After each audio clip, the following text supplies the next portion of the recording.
Hey everybody, Jay Howard here, and welcome to week number 12. I am here to share a few items with you. I want to talk about the upcoming schedule for this week and next week in our class. I'm going to talk about a few things related to the persuasive speech assignment and the outline that you'll be working on this week and next week, and then a few words of wisdom related to the reading. So I'll go ahead and share screen with you and show you the schedule, which you can view for yourself on Blackboard, clicking on the semester schedule link. We see that we're on week number 12, and we have 2 weeks devoted to chapter 12, which is the chapter in our textbook related to persuasive speaking. We have chapter 12, part 1 this week, and chapter 12, part 2 next week. So let's focus on this week. Right now, the only assignment is a discussion board with a post on Wednesday and a post on Sunday related to chapter 12. The other thing that's going on this week is your topics were selected last week, and the outline will be due next week. That means this week is the week when you should be working on your persuasive outline.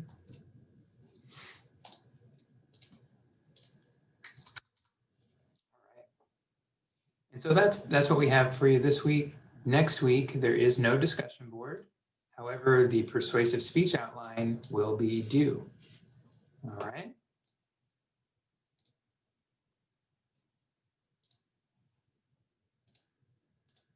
All right, so that's what we're looking at in terms of the schedule.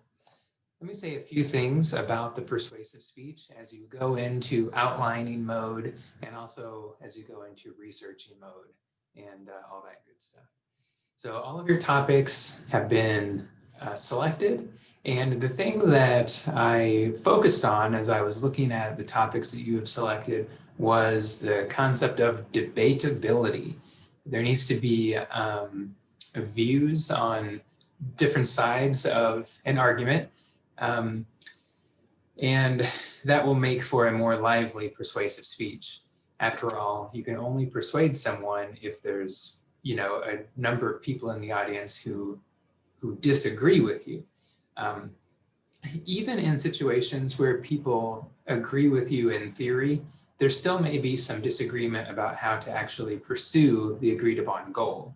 And in that case, when you're sort of preaching to the choir, you can still be persuasive in terms of the specific way of attaining the goal that you all agree should be attained. So I focused on debatability, and I want you to keep the debatability of your topic in mind as you create your speech.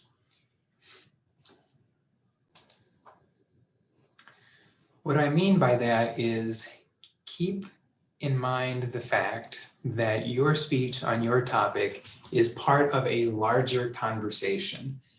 Pretend like as soon as your speech is over, that someone else is going to stand up and give a speech on the same topic with the opposite point of view, okay? And that will encourage you to make your speech sharper than you might otherwise make it. Let me give an example. And I don't believe anyone has picked this topic, so it's a safe example for me to use. Let's say that you want to give a speech specifically on the benefits of running or jogging, for physical fitness. And so I could put together a 9-minute speech where I catch the audience's interest, and I set the stage and I talk about how, you want to be physically fit so that you can be healthy and live a long, happy life. The best way to do that is to run.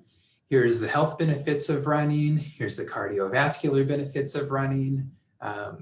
Here's how to do it. Here's how easy it is. And here's a specific plan. Here's the equipment you need. Here's my call to action. Now go and run. And then in conclusion, I restate my points and all that good stuff. And then I can sit down and rest and think, all right, everyone is now convinced that running is the best way to get physically fit. But then if I sit down and then the next person stands up and says, what? Running is for wimps. If you really want to get strong, you got to lift weights.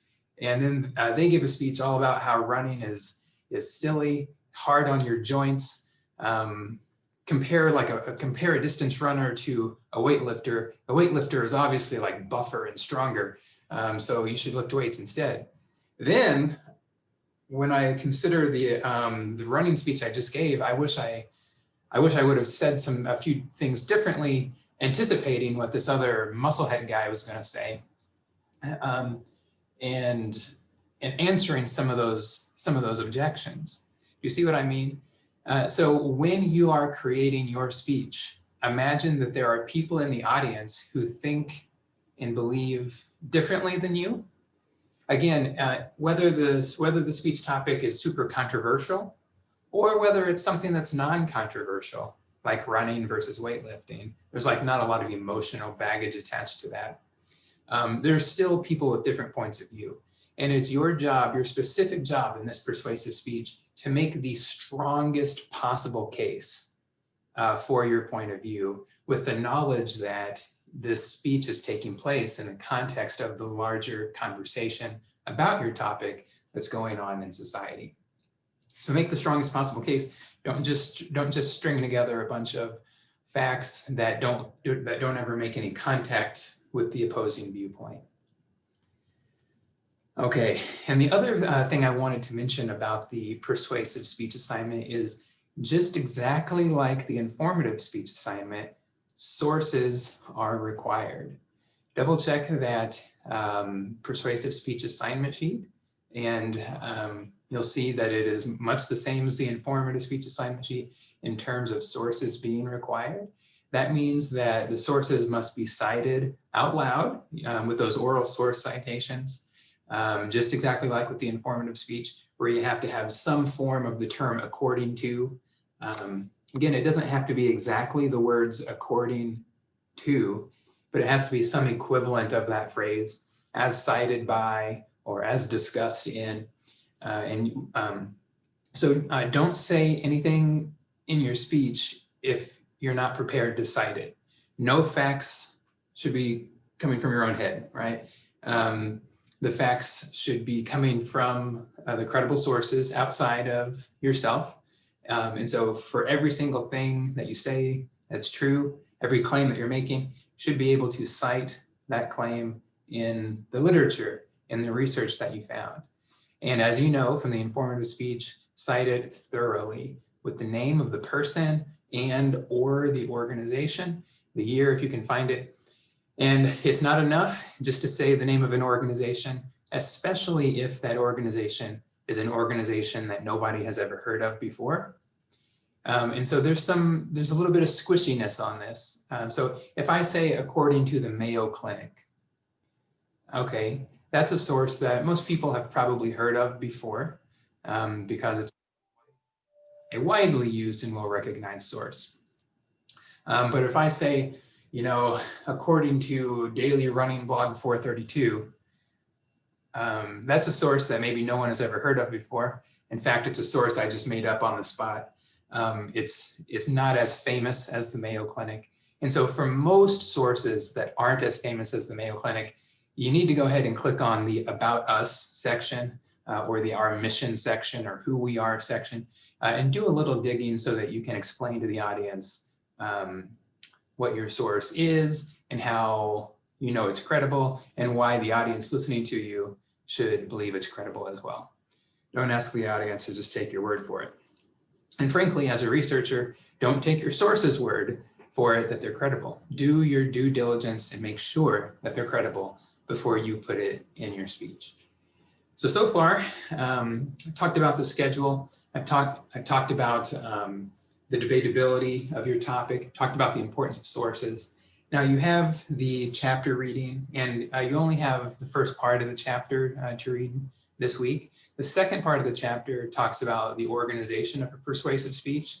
And I figure that that's appropriate for next week because this week you're doing your research, you're kind of getting all your material together and putting it in a big pile. And then next week, you'll sort it all out and figure out what order you want to present that material in. And that's a question about organization. I think the most important things you'll read about this week in part 1 of the chapter has to do with the types of audiences and the elements of persuasion. The types of audiences are things like, do you expect your audience will be on your side? Do you expect your audience will be against you and disagree with you? Or do you expect the audience will be somewhere in the middle, undecided? Depending on the type of audience you anticipate that you'll have, you'll create the speech a little differently. So remember, your audience for the persuasive speech in this class is your classmates, those individuals who will be listening to it and giving you peer feedback. And if you think that they all already agree with you, then there's still if they agree with the goal, like I said before, there still may be different ways of getting to the goal. And we all need to work together to get to that goal. So the persuasive work you're doing is how to get to the goal, not the goal itself, right? If everyone disagrees with you, then your question is, how do you get the people who disagree with you to agree with you? Standard persuasive task. And then the people in the middle, they may be uneducated about the topic, so they need more information before they can go either way. And so that's why sources and information is an important part of a persuasive speech, just like it was part of the informative speech. And then the elements of persuasion are also discussed in this chapter, and that's the standard discussion of logos, ethos, and pathos, the 3 elements of persuasion, which Aristotle coined 2,000 years ago. So I'll ask you about those topics in your reading and the discussion board for this week, most likely. All right, that concludes what I have for you this week. I look forward to interacting with you in the discussion boards and over email. And as always, let me know if I can be of any assistance to you as you journey throughout this speech assignment. Have a great week.